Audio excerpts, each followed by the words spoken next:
కోనసీమలో Sankranti family gatherings start అయిపోయాయి. మగటపల్లిలోని మాదిరెడ్డి ఆదినారాయణమూర్తి కుటుంబానికి చెందిన 7 అక్క చెల్లెలు పిల్లలు 5 జనరేషన్స్ వాళ్ళు ఒకే చోట కలిసి సంక్రాంతి సెలబ్రేషన్స్ చేసుకుంటున్నారు. 84 సంవత్సరాల వృద్ధుల నుండి నెల రోజుల పసిపాపల వరకు ఒకరికొకరు పరిచయాలు చేసుకుంటూ వేడుకలను ఘనంగా సెలబ్రేట్ చేస్తున్నారు. కోనసీమలో జరుగుతున్న ఫ్యామిలీ గ్యాదరింగ్స్ పై మరింత సమాచారం మా ప్రతినిధి రాజు అందిస్తారు. సంక్రాంతి పండుగ 3 రోజుల్లో ఫ్యామిలీ గ్యాదరింగ్స్ ఎక్కువ అవుతూ ఉంటాయి. అట్లాంటి ఇది ఈ రోజుల్లో ఉమ్మడి కుటుంబాలు అనేది ఎక్కడ కనిపించవు. కానీ అందరూ ఒకే చోట పండుగను సెలబ్రేట్ చేసుకోవడంతో పాటుగా కలిసి భోజనాలు చేస్తున్నటువంటి ముచ్చటైనది ఎక్కడన్నా చూస్తే మాత్రం అది ముఖ్యంగా కోనసీమ ప్రాంతాల్లోనే చూడొచ్చు. ఇక్కడ ఉన్నటువంటి ఈ ఫ్యామిలీ గ్యాదరింగ్ని చూస్తే వీళ్ళ గురించి ఏదో చాలా చిన్నదో ఇంకోటో కాదు. వాళ్ళ మూమెంట్స్, వాళ్ళ మాటలు, వాళ్ళలో వస్తున్నటువంటి చమత్కారాలు, చలోక్తులు ఒకళ్ళకొకళ్ళు, ఎందుకంటే కలిసినటువంటి ప్రతి ఒక్కరిని కూడా వాళ్ళ మూమెంట్స్ని కనుక మనం క్యాప్చర్ చేస్తే ఇక్కడ బంధాలు, బంధుత్వాలు, ఆత్మీయత, అనురాగాలు ఎలా ఉన్నాయి అనేది చాలా సింపుల్గా వీళ్ళ మాటల్లో వీళ్ళకి కనిపిస్తుంది. దానిలో చాలా స్పష్టంగా తెలుస్తుంది. ఇంతలాగా ఫ్యామిలీ గ్యాదరింగ్ ఒక్కటే కాదు, మొత్తం ఫ్యామిలీ అంతా కూడా కలిసి ఎంజాయ్ చేస్తున్నటువంటి సిచ్యువేషన్ కనిపించాలంటే అది కేవలం మనకి కోనసీమలో మాత్రమే ఇట్లాంటిది కనిపిస్తూ ఉంటుంది. ఇక్కడ ఎవరు ఏంటి అనేది నిజంగా నాకు ఇక్కడ ఉన్నటువంటి వాళ్ళ డీటెయిల్స్ ఎవరిది తెలియదు. కానీ 7 అక్క చెల్లెళ్ళకి సంబంధించిన మొత్తం ఫ్యామిలీ గ్యాదరింగ్, కొంతమందికి అదే అక్క చెల్లెళ్ళ అమ్మమ్మలు అవ్వచ్చు, కొంతమందికి నాన్నమ్మలు అవ్వచ్చు. వాళ్ళకు ఉన్నటువంటి రిలేషన్, ఆ జనరేషన్కి సంబంధించినటువంటి వాళ్ళు వేరు వేరు వరుసలు ఉండొచ్చు. కానీ ఒకే తల్లికి పుట్టిన 7 అక్క చెల్లెళ్ళకి సంబంధించినటువంటి మొత్తం పిల్లలు, పెద్దవాళ్ళు, బహుశా వీళ్లలో 80-90 సంవత్సరాల దగ్గర నుంచి అప్పుడే పుట్టిన పిల్లల వరకు కూడా ఉన్నట్లున్నారు. అంతా చూస్తూ ఉంటే దీన్ని రిపోర్టింగ్ చేస్తూ చూపించడం కంటే వీళ్లతో కలిసిపోయి ఆడి పాడినట్లుగా కనిపిస్తుంది. చూస్తున్నాం కదా వీళ్ళ మూమెంట్స్ అన్నింటినీ. సో ఎక్కడెక్కడి నుంచి వచ్చారో నాకు తెలిసి అయితే ఇక్కడ ఉన్న వీళ్ళందరినీ, వాళ్ళకున్న పాత ఇంటిని, ఈ లొకేషన్ని అంతా చూస్తుంటే ఇక్కడ బ్రతుకుతున్నటువంటి వాళ్ళు ఉండొచ్చు. బహుశా మనకు సంబంధం లేనటువంటి యుఎస్ లాంటి ప్లేసెస్లో కూడా అక్కడి నుంచి వస్తున్నటువంటి వాళ్ళు కూడా ఉండొచ్చు అనేది ఇక్కడైతే తెలుస్తుంది. మీ 7 అక్క చెల్లెళ్ళు, వాళ్ళ పిల్లలు మొత్తం ఎంతమంది ఉంటారు? ఇంచుమించుగా 100 మంది పైన ఉన్నారు. మును మనవలు 30 మంది, మనవలు 30 మంది ఉన్నారు. మును మనవలు 50 మంది వచ్చారు. మొత్తం 150 మంది అమ్మా. మొత్తం 150 మందిని మీరు చూస్తున్నారు. అంటే ఇప్పుడు మీరు 7 అక్క చెల్లెళ్ళు ఎంతమంది ఉన్నారు? 5 ఉన్నారు. చూస్తున్నాం కదా. అంటే ఇది ఒక్క ఫ్యామిలీ మూమెంట్. ఇంత అద్భుతమైనటువంటి అకేషను. నేను దారిలో వెళ్తూ ఉంటే నాకు కనిపించింది ఏంటంటే ఇక్కడ ఏదో పెళ్లి ఫంక్షన్ జరుగుతుందేమో. బహుశా ఒక ఫంక్షన్కి వీళ్ళందరూ సంబంధించినటువంటి వాళ్ళు కాదు, అటెండ్ అయ్యారేమో అనుకున్నాను. కానీ ఇక్కడ చూస్తే చిన్న వయసు దగ్గర నుంచి పెద్దవాళ్ళ వరకు అందరూ కూడా మొత్తం ఒకే ఫ్యామిలీకి సంబంధించినటువంటి వాళ్ళని నిజంగా ఆశ్చర్యపడాల్సినటువంటి సిచ్యువేషన్ చూస్తున్నాం కదా. ఆమె వడిలో ఉన్నటువంటి ఒక చిన్న బాబుని చూస్తున్నా నాకు కూడా అనిపిస్తుంది ఒకటి, అంటే ఈ అబ్బాయి ఆ అమ్మమ్మలకి నాన్నమ్మలకి ఎన్నో జనరేషన్ అబ్బాయి. అమ్మమ్మ ఫస్ట్ అండి, అండ్ ఇప్పుడు ఉన్న అందరి జనరేషన్లో వీడే లాస్ట్ వాడు. అంటే ఈ 7 అక్క చెల్లెల్లో వీరు కనిపిస్తున్నటువంటి వాడు పెద్దవాడు, వీడు అందరికంటే చిన్నవాడు. సో అంటే జనరేషన్లో ఎన్నో లెక్క వస్తాడు? 5th generation. నిజంగా ఆశ్చర్యపోవాల్సినటువంటి ప్లేస్ ఇది. 5 జనరేషన్లకు సంబంధించినటువంటి వాళ్ళు ఇక్కడ అందరూ కలిసి ఒకసారి వీళ్ళ ఫ్యామిలీకి సంబంధించి, అంటే వీళ్ళని చూపిస్తున్నాం కదా, వీళ్ళ ఫ్యామిలీకి సంబంధించినటువంటి బ్యాక్గ్రౌండ్ వాళ్ళని కూడా చూడొచ్చు. ఇక్కడ ఉన్నటువంటి వాళ్ళని, మాట్లాడుతున్నటువంటి వాళ్ళని. సో వచ్చిన వాళ్ళతో కూడా ఒకసారి మాట్లాడదాం. ఎక్కడి నుంచి వచ్చారు? స్వీడన్ నుంచి అండి. దీనికోసమే, పండగ కోసం అందరూ ఫ్యామిలీ గ్యాదరింగ్ కోసం.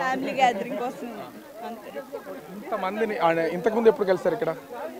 చాలా ఇయర్స్ అయిపోయింది. వీళ్ళందరినీ కూడా అడగండి, అది చాలా ఇయర్స్ అయిపోయింది. సో ఇక్కడ ఇంతమందిని కలుస్తున్నారు కదా, ఏమనిపిస్తుంది? చాలా హ్యాపీగా ఉందండి, హ్యాపీగా ఉంది. మీ అమ్మమ్మలో, నాన్నమ్మలో లేదా చాలా మంది ఉన్నారు కదా, ఒక్కొక్కరితో అందరితో మాట్లాడారా? అందరిది అయిపోయింది. పరిచయం చేసుకోవడానికి ఆల్మోస్ట్ 1 hour పట్టింది. అందరినీ పలకరించి ఒక్కొక్కరి దగ్గరికి వచ్చేసరికి. అంటే పుట్టడం ఇక్కడ వేరే హైదరాబాద్ లోనే పుట్టారా మీరు? పుట్టడం అమలాపురంలో, పెరిగిందంతా హైదరాబాద్. వీళ్ళలో చాలా మంది ఎవరెవరు ఏమవుతారు వరుసలు ఏమి తెలియదు. తెలుసు. ఎక్కడో చిన్న రిలేషన్ మిస్ అవ్వచ్చు కానీ మాక్సిమం అందరూ మిస్ అవుతూ ఉంటాయి కాబట్టి వాళ్ళు తెలియదు. వాళ్ళందరినీ ఇప్పుడు పరిచయం చేసుకుంటున్నారు. సో చూస్తున్నాం కదా. సో మొత్తం అంటే ఇక్కడ ఒక ఫోటో కూడా ఉంది. మాదిరెడ్డి ఆదినారాయణమూర్తి అదేవిధంగా శ్రీమతి జానికమ్మ దంపతులు, అంటే వీళ్ళకి సంబంధించిన 7 అక్క చెల్లెళ్ళు. వీళ్ళని స్మరించుకుంటూ మొత్తం ఈ 7 అక్క చెల్లెళ్ళకి సంబంధించి ప్రస్తుతం అయితే వాళ్ళ అంటే చనిపోయినటువంటి వాళ్ళని స్మరించుకుంటున్నారు. వాళ్ళతో వాళ్ళందరినీ కలిసి ఈ గ్రాండ్ సెలబ్రేషన్స్ అయితే జరుగుతున్నటువంటిది అయితే కనిపిస్తుంది. సో మీరు ఎక్కడి నుంచి వచ్చారు? మేము హైదరాబాద్ నుంచి వచ్చాము. సో ఇంతమందిని చూసారు కదా, ఏమనిపిస్తుంది? చాలా సంతోషంగా, చాలా ఆనందంగా ఉంది. మీకు ఆ పెద్దవాళ్ళు అసలు సగం మంది మా మమ్మీ ఇలా చెప్పి ఇలా ఇంట్రొడ్యూస్ చేస్తే కానీ మాకు తెలియని సిచ్యువేషన్ వచ్చేసింది మాకు. సో ఇలాంటి ఈవెంట్స్ జరుగుతాయి కాబట్టి, కానీ లేకపోతే అందరినీ అంకల్ ఆంటీ అనేస్తాం మేము, అది మాకు తెలియదు కదా. సో మా మమ్మీ ఇలా ఇలా అని చెప్తే మేము నేర్చుకుని మేము నెక్స్ట్ టైం నుంచి కరెక్ట్గా ఉంటాం. ఇలా కలుస్తుంటేనే కదా తెలుస్తుంది మాకు. యా, మీకు ఎట్లా ఉందో తెలియదు కానీ నాకు ఇంతమందిని చూస్తే నాకే చాలా హ్యాపీ అనిపిస్తుంది. సో వచ్చిన తర్వాత మొట్టమొదటి ఎవరితో మాట్లాడారు? మా అమ్మమ్మల దగ్గర నుంచి అందరినీ, వచ్చిన వాళ్ళందరినీ పలకరించామండి. అవును. ఇక్కడ మొత్తం అంటే ఇదే ఫ్యామిలీకి సంబంధించిన అంటే ఎంపీటీసీ, పొలిటీషియన్, సో ఇంతమంది గ్యాదర్ అవుతున్నారు కదా, అసలు కష్టం అనిపించలేదా వీళ్ళందరినీ పిలిపించడానికి? కష్టం పట్టడం కోసం అండి, ఇది కష్టం కోసం తెప్పించాం. ఎందుచేత అంటే ఇది మా తాతగారు అమ్మ కూతుళ్ళు 7, దాంట్లో 7 అక్క చెల్లెళ్ళు. 7 అక్క చెల్లెళ్ళు 2 ఆయన నేను. ఈ 200 మంది అయ్యామని ఇంచుమించు. 200 మందిలో పొలిటికల్ నేను ఒక్కనే, ఎంపీటీసీగా పొలిటికల్ నేను ఒక్కనే. ఇక్కడ వీళ్ళంతా కూడా ఇది మా తాతగారు కట్టినండి ఇది ఇల్లు. మాదిరి సరాబ్ గారు అని, మా సరాబ్ జీహర్ అని ఇంటిని కాపాడుతూనే కాపాడుకుంటూ వస్తున్నాం. లాస్ట్ అమ్మాయికి ఇచ్చామండి ఈ ఇల్లు. లాస్ట్ అమ్మాయికి వచ్చి ఇంకా కొంతమంది ఉన్నారు. ఇప్పటి వరకు సరదాగా భోజనాలు చేస్తూ గడిపేస్తూ వస్తున్నటువంటి వాళ్ళు కూడా చాలా మంది ఉన్నారు. సో వీళ్ళని కూడా అడుగుదాం అసలు ఎట్లా ఏంటి వాళ్ళ ఫ్యామిలీ మెంబర్స్కి సంబంధించి. నిజంగా చూస్తే ఎక్కడో దూరం నుంచి దూర ప్రాంతాల నుంచి వచ్చినటువంటి వాళ్ళు ఉన్నారు చాలామంది. వీళ్ళందరినీ చూస్తుంటే మాత్రము ఏదో పెళ్లి ఫంక్షన్కి వచ్చామో లేదా ఇతర ఆ ఫ్యామిలీ అందరూ ఒకసారి ఒక చిన్న మీట్ పెట్టుకున్నా వచ్చామంటే అనుకోవచ్చు. నిజంగా 5 జనరేషన్కి సంబంధించినటువంటి వాళ్ళంతా ఇక్కడ ఉంటే అది చూడడానికే చూడముచ్చటగా ఉంది. కన్నుల పండుగ సంక్రాంతి అంటేనే అందరూ కలిసి సెలబ్రేట్ చేసుకునేది. కానీ 7 జనరేషన్కి సంబంధించిన కుటుంబ సభ్యులు అందరూ ఒకే చోట కలిసి సెలబ్రేట్ చేసుకుంటే ఎట్లా ఉంటుంది అనేది ఇక్కడ కళ్ళ కనబడుతుంది. ఎక్కడి నుంచి వచ్చారు మీరు? హైదరాబాద్ నుంచి. అవునండి.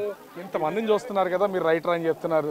మీ మాటల్లో చెప్పాలంటే ఈ ఫ్యామిలీ గ్యాదరింగ్ గురించి ఏం చెప్తారు? సంక్రాంతి అంటే చాలా ఇప్పుడే సంక్రాంతి వచ్చినంత ఫీలింగ్గా ఉంది. పాపం ఇంత చాలా రోజులు ప్లాన్ చేశారు, ఎక్కడెక్కడి నుంచో కూడా వచ్చారు. వీళ్ళు అందరిని చూడటం చాలా హ్యాపీగా ఉంది.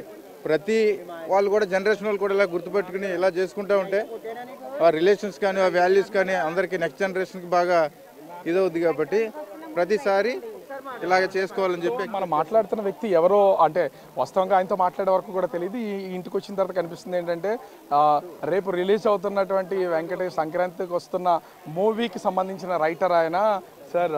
సో అంటే ఈ ఆత్మీయ అనుబంధాలు వీటన్నింటినైనా సినిమాల్లో కథల కింద రాసి మేము అంటే ఇక్కడి నుంచి వెళ్ళాం కాబట్టి డెఫినెట్గా ఆ ఫీలింగ్ మాకు సినిమాల్లో ఉంటుంది. యాక్చువల్గా అనిల్ రావుపూడి గారు అన్ని సినిమాలు నేను వర్క్ చేస్తాను ఫస్ట్ నుంచి కూడా. సో ఈ సినిమా కూడా మేము చేసాము, చాలా బాగా వచ్చింది.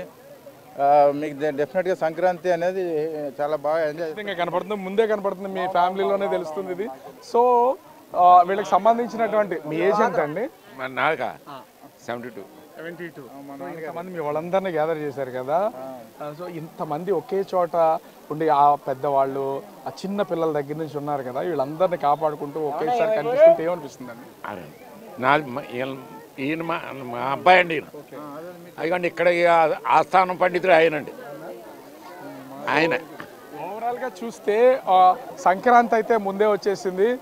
ఇది మూవీ రిలీజ్ అవుతుంది, సంక్రాంతికి వస్తున్నాం అని. అట్లానే సంక్రాంతి ఒక రోజు ముందే, రేపు భోగి పండుగ అయితే ఈ రోజే మొత్తం సంక్రాంతి హడావుడంతా ఒకే ఇంట్లో దాదాపుగా 150 నుంచి 200 మంది 5 జనరేషన్లకు సంబంధించి 7 అక్క చెల్లెళ్ళ పిల్లలు ఒకే చోట భోజనం చేస్తూ ఉంటే ఏదో మినీ ఫంక్షన్ జరుగుతున్న ఫీల్ నాకు కలిగింది. సో మీరు కూడా చూస్తున్నారు కదా, సంక్రాంతి పండగ కేవలం 3 రోజులు పేకాటో లేకపోతే కోడి పందాలు గుండాటో ఆడడం కాదు, మనస్సులు మమతలు ఆప్యాయతలు అందరినీ కలుసుకుని మర్చిపోయిన బంధాలను పెనవేసుకుంటూ ఒకరికొకరు పరిచయాలు పెంచుకునే దానికే ఈ ఫ్యామిలీ గ్యాదరింగ్ అని కనిపిస్తుంది. నిజంగా ఇది చూస్తుంటే నాకు మాత్రం కడుపు నిండిపోయింది ఏమీ తినకుండానే. వీళ్ళందరూ కూడా చాలా అంటే చాలా హ్యాపీగా ఈ సంక్రాంతికి ఒక్కరోజు ముందే దీన్ని సెలబ్రేట్ చేసుకుంటున్నటువంటిది అయితే కనిపిస్తుంది.